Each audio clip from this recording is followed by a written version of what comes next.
राज्यामध्ये शेतीचं किती नुकसान झालंय आपण ग्राफिक्सच्या माध्यमातून त्यावरती एक नजर टाकूया। एकूण 30 जिल्हे या पावसामुळे बाधित आहेत। एकूण बाधित तालुके 195।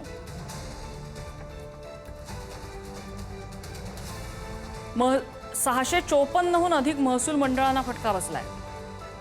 राज्यात खरीप शेती पिकाचं मोठं नुकसान झालेलं आहे। प्राथमिक अंदाजानुसार बाधित क्षेत्र हे 27,98,054 हेक्टर आहे।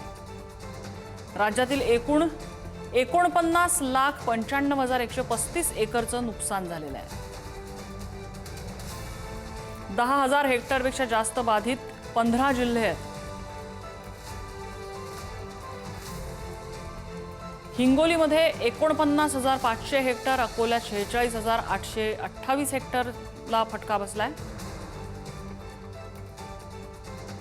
इकडे नांदेडमध्ये 7,28,049 हेक्टर, सोलापूर 3,98,119, यवतमाळ 3,42,509 हेक्टरवरच्या पिकांना फटका बसलाय। धाराशिव 3,31,935, बीड 2,96,954, अहिल्यानगर 2,14,917, वाशिम 2,05,810, बुलढाणा 1,48,521, जालना 1,01,628 हेक्टरवरच्या पिकांना फटका बसलेला आहे।